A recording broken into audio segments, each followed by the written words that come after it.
Salmo 119. Ha dicho Eva que este mes se celebra el mes de la Biblia. Yo no tenía pensado el mensaje o el sermón por eso, pero el Salmo 119 es el Salmo de la palabra, de las virtudes, del poder de la palabra. Y en esta mañana vamos a ir a una porción de ese Salmo, porque si estudiásemos el Salmo 119 punto por punto,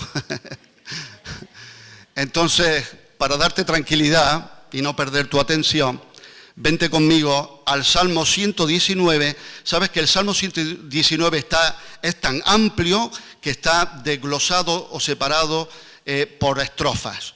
Nosotros vamos a centrarnos en una estrofa en esta mañana.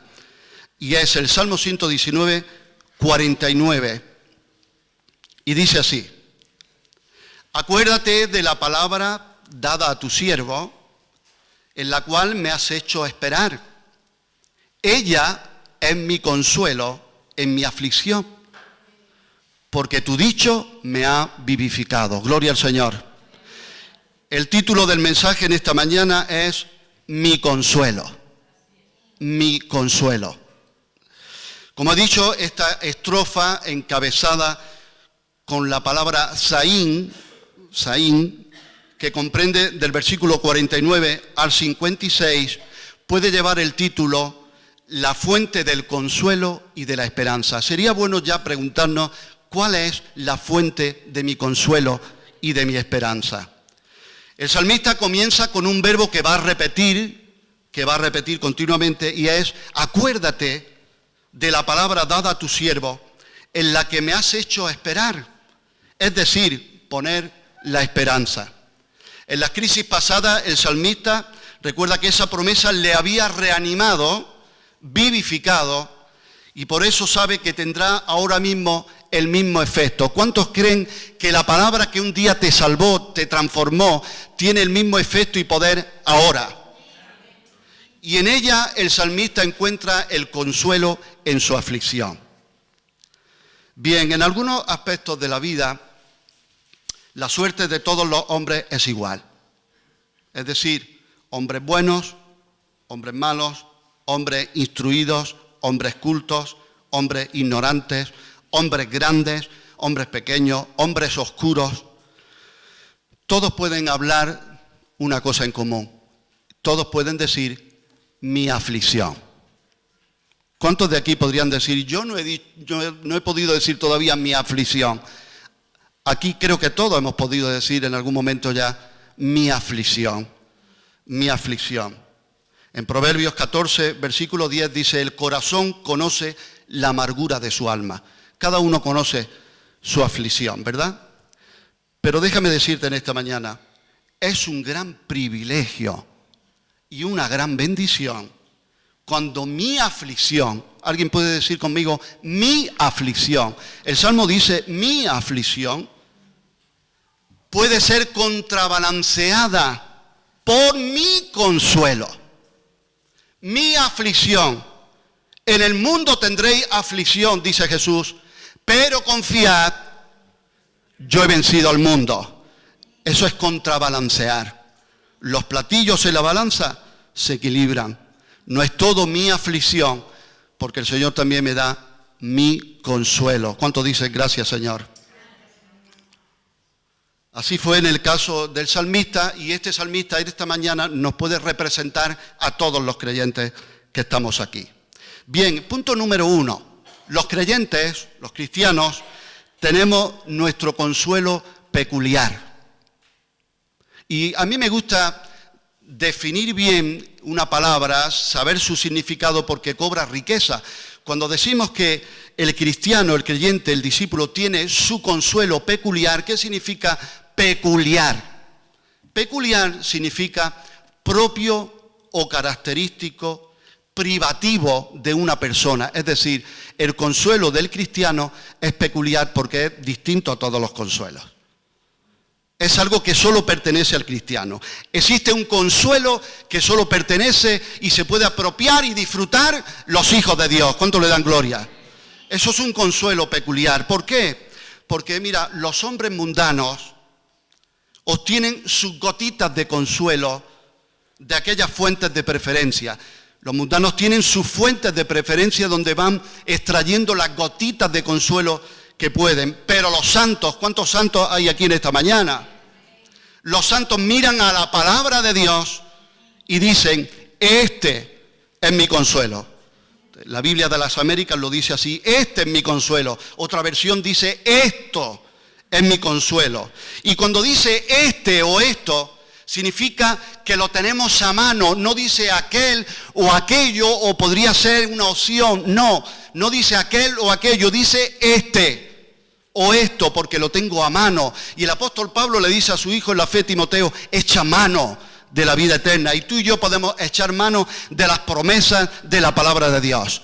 Aleluya. Y la palabra de Dios es lo que a mí me da consuelo. ¿Cuántos dicen amén? Segundo punto, la clase de consuelo que tenemos es prueba de que su dicho vivifica. ¿Cuántos creen que sus dichos vivifican? Hay dichos que no vivifican. Hay dichos que producen inquietud. Hay dichos que cuando los oímos producen alteración, agitación. Hay dichos que cuando los decimos o los escuchamos, ¿qué produce? Produce incredulidad o produce suspicacia, sospecha.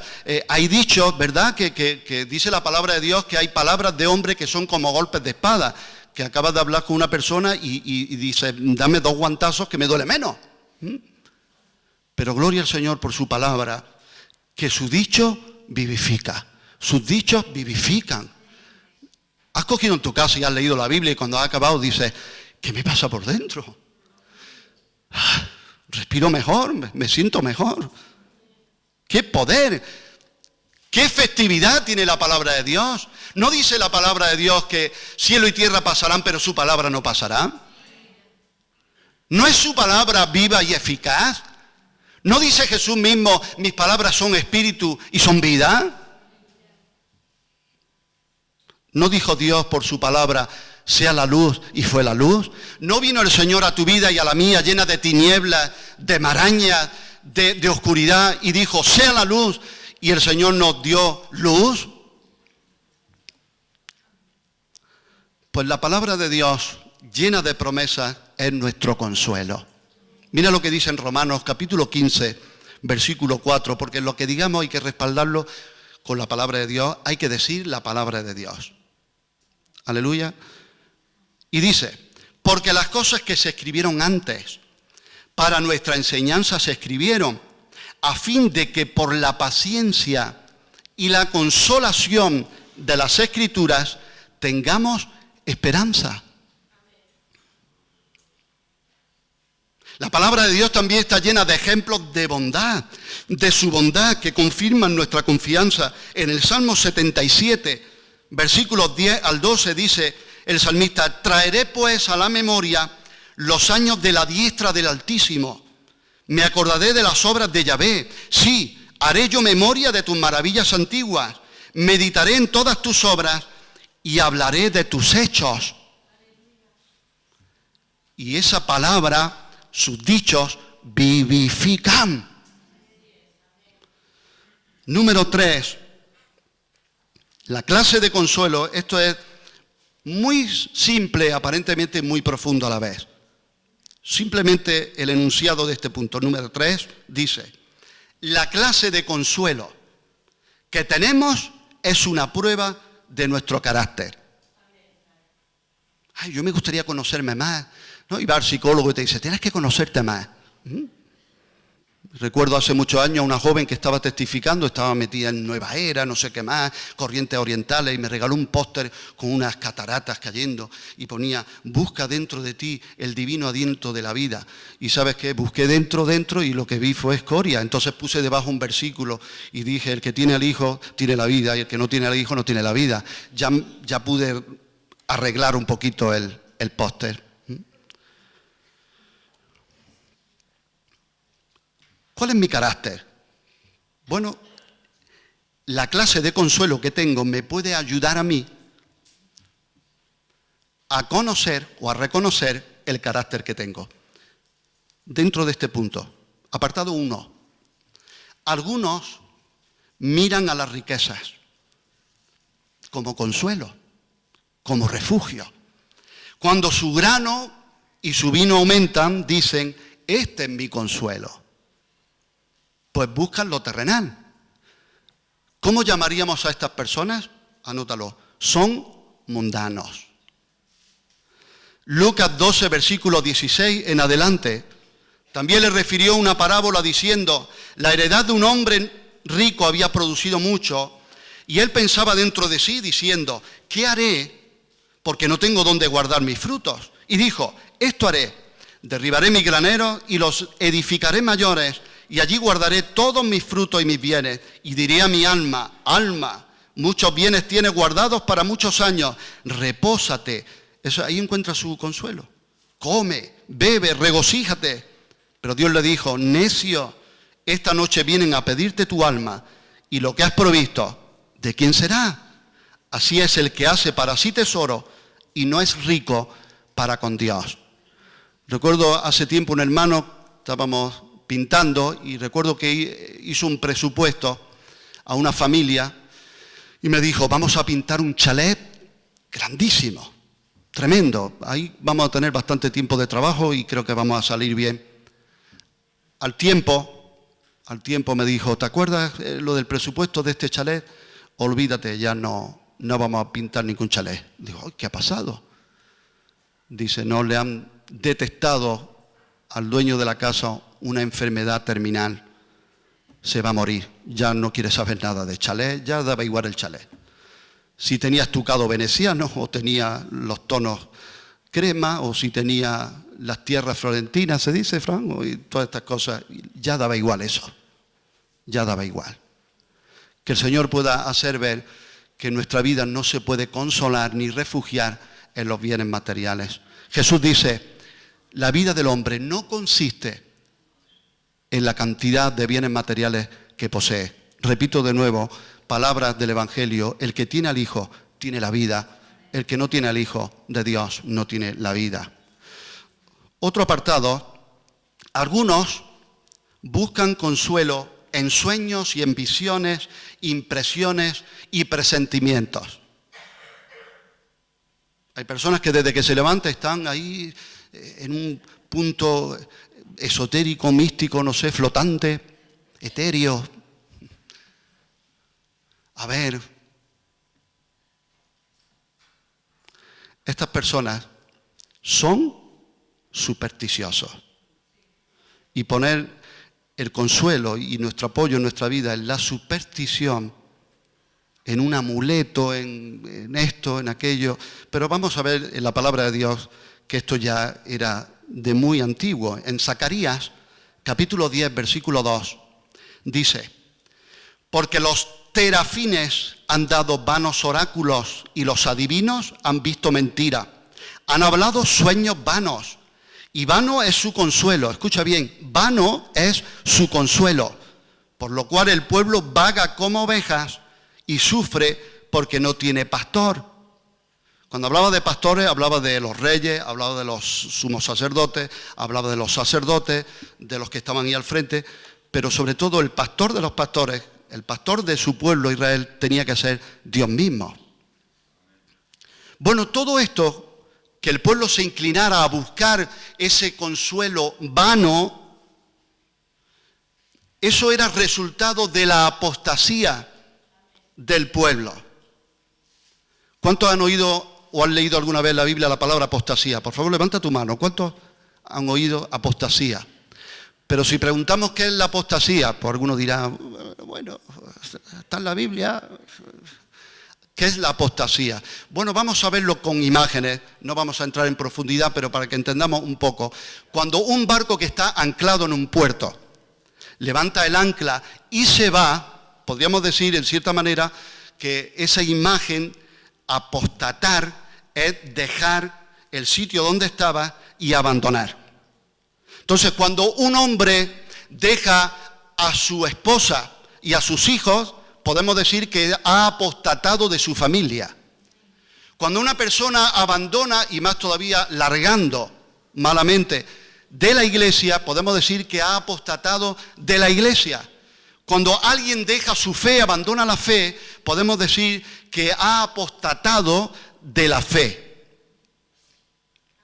Pero la apostasía tiene sus comienzos más iniciales en la misma creación. Y podemos decir con claridad que Lucifer puede ser denominado como el primer apóstata que abandonaron unos cuantos más con él sus moradas. Apostatar o apostasía también podríamos decir que es rebelión. Y Lucifer fue un apóstata. ¿Por qué? Porque quiso cubrir, quiso tomar, quiso entrar en un espacio, una posición que no le pertenecía. La palabra de Dios define a Lucifer como un querubín grande, protector. Lucifer era un ángel bellísimo y sabio que custodiaba el trono de Dios. Pero llegó un día, dice la palabra de Dios, que se halló maldad en él porque pensó, ¿por qué custodiar y guardar algo si puede ser mío? Y yo he hablado con pastores de mucha más experiencia que yo. Hablaba con un pastor del norte hace un tiempo y me decía, tenía una persona que estaba ahí, que estaba en la iglesia, que estaba ayudando, que estaba abriendo brecha, que estaba preparando aquí, el Señor lo estaba levantando, ya compartiendo, llevaba un grupito, y ya llegó un día que sin despedirse dijo, voy a montar yo la mía, mi propia iglesia. El Señor no es un Dios de confusión, es un Dios de paz y tiene su orden. De hecho, en la creación, cuando la tierra es creada, lo que hay es como una gelatina gigante que es inhabitable. El hombre no puede vivir ahí. Y en los días de la creación, Dios se encarga de prepararlo todo para luego crearnos y poder estar en un paraíso. Pero lo primero que podemos ver en Génesis capítulo 1 es que todo estaba vacío y desordenado. Pero cuando viene el Espíritu de Dios, el Espíritu Santo, Él pone orden. Y si yo no quiero orden, pues puedo ser un apóstata. ¿Alguien dice amén? Los terafines, ¿qué eran? Los terafines donde el pueblo estaba buscando un consuelo, un preguntar, un saber. Porque eso está innato en nosotros. ¿Qué va a ser de mí? ¿Con quién me voy a casar? ¿Me va a ir bien en el trabajo? ¿Qué me va a ocurrir? Bueno, los terafines, no serafines, terafines eran dioses falsos domésticos que la gente tenía en sus casas y los usaba para adivinar. En el tiempo de los jueces era muy común eso. Dice también la palabra, han dicho varias vanas mentiras y oráculos falsos. Lo mismo sucedió con los adivinos y soñadores. Todos ellos prohibidos en Israel. Si alguien te dice, bueno, ya que me echen las cartas o consultar el horóscopo, mi futuro, etcétera, etcétera, Deuteronomio 18, versículo 10, dice, no sea hallado en ti quien haga pasar a su hijo o a su hija por el fuego, ni quien practique adivinación, ni agorero, ni sortílego, ni hechicero. ¿Por qué Dios prohíbe esto? Mira, Dios ya había dado a su pueblo profetas que apuntaban al gran profeta. ¿Y quién es nuestro gran profeta? Aleluya. Como decía Eva al principio, Dios ha hablado de muchas formas, de muchas maneras, por la creación, por los profetas, pero ahora, dice Hebreos, nos ha hablado por el Hijo. Y dice Deuteronomio 18:15, profeta de en medio de ti, de tus hermanos como yo, te levantará Yahvé tu Dios, a él oiréis. Otro apartado, algunos, buscando consuelo, recurren a sus compañeros y amigos por consejo y ayuda. ¿Sabes una cosa? Tendrán desengaños. A esto se les llama insensatos. Este es el punto número 3. Vale, va bien. Gracias. No, está bien, porque si no, son insensatos. ¿Te das cuenta que hay definiciones para cada apartado según el consuelo, dónde y en qué lo buscas? Podemos ser mundanos, podemos ser supersticiosos, podemos ser insensatos en este caso. Yo no estoy hablando que tú no puedas tener o yo el consuelo de un amigo. ¿Cuántos dan gracias a Dios por un amigo, por un marido, por una esposa, por un hermano en la fe que ha estado orando por ti? ¿Me entendéis? Yo no estoy diciendo eso. Cuidado con los extremos que son peligrosos. Pero también muy peligroso irnos al otro extremo y apoyar, volcar demasiado, apoyar nuestra vida, nuestro corazón, ¿verdad?, en alguien, en una persona. Se puede convertir incluso en una relación enfermiza.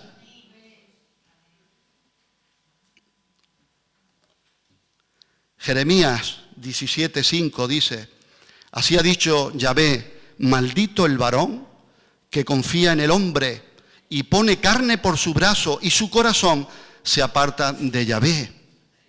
Aquí podemos ver que no todos los sermones del profeta eran proféticos, sino también de carácter práctico.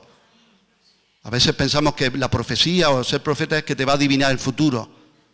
Yo recuerdo hace tiempo en un llamado que estaban todos los pastores y salió la gente para que oraran por ellos y había uno que Dios lo usaba, gloria a Dios, con el don de profecía, y cuando otros pastores iban a orar por la persona dijo: no, vosotros no oréis, yo voy a aquel que yo vengo a que el Señor me dé una palabrita. Yo prefiero que el Señor me dé su palabra y no vivir de una palabrita. ¿Qué te parece? Aunque Dios puede usar, y Dios dice en su palabra, no menospreciéis las profecías. También dice que el espíritu de los profetas juzgan todas las profecías. Así que hay que ver todo, hay que examinarlas, hay que aplicarlas bien, no tragarse cualquier cosa, ¿verdad? Y te dan una palabra y ya eres el rey de Salem o el rey Salomón de nuevo. Cuidado, porque toda esa palabra, eso hay que cultivarla con los años, con entrega, con sacrificio, ¿verdad?, con abnegación y muchas cosas para que eso pueda verse. ¿Se entiende? Amén. Tratando de equilibrar. Entonces veamos lo que dice aquí el Señor. Habla de la decepción y el dolor que sentirán los que cuando se hallan en apuros dependan de criaturas para su éxito y alivio.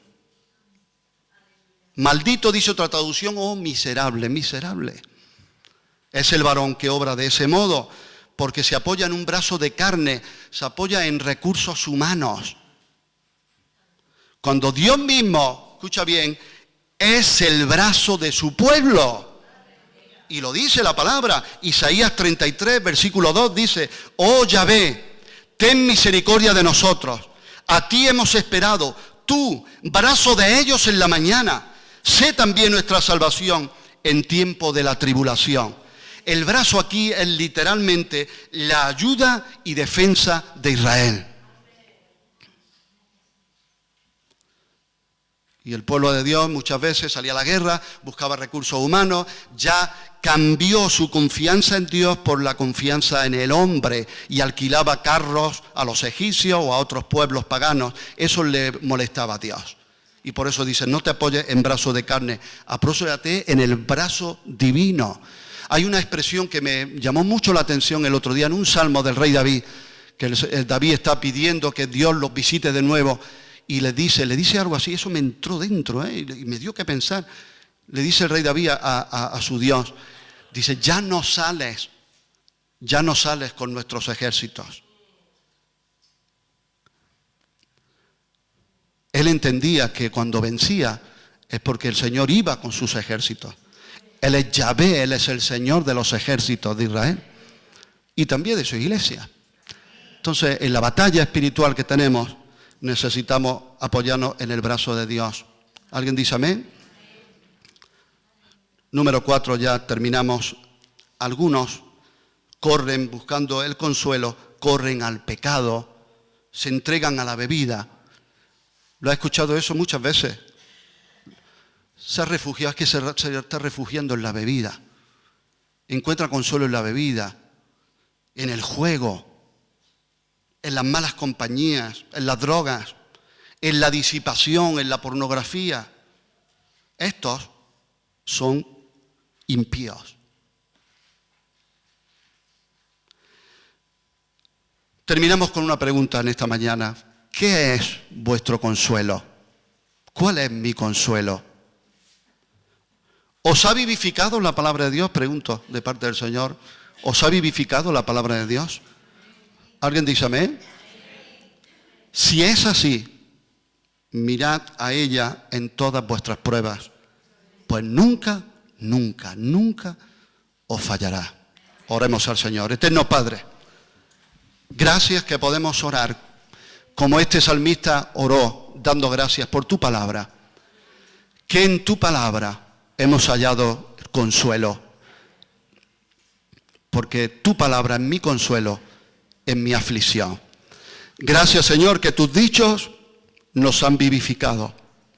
Gracias por tu palabra eterna, que tiene el poder para seguir sanando, restaurando, renovando, levantando, enderezando, corrigiendo.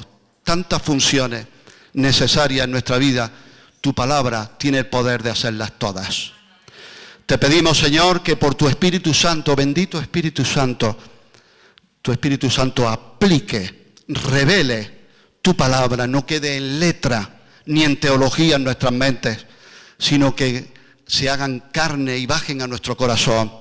Señor, necesitamos tu palabra, necesitamos tu Espíritu Santo, te necesitamos a ti. En esta mañana tu iglesia alaba y exalta tus dichos, que tus palabras son más refinadas que la plata. Gracias, Señor, por el oro de tu palabra. Gracias, Señor. Da palabra, Señor, a mis hermanos, a nuestras vidas. Cada vez que leemos tu palabra, Señor, tu palabra penetre en nuestros corazones y produzca ese efecto de vida. Señor, te damos gracias en esta mañana. Tú eres nuestro consuelo. De hecho, tu Espíritu Santo es llamado el Consolador.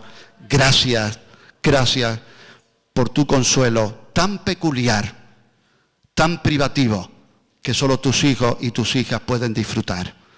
Te damos gracias, te damos la honra y te damos la gloria. En el nombre de Jesús. Amén.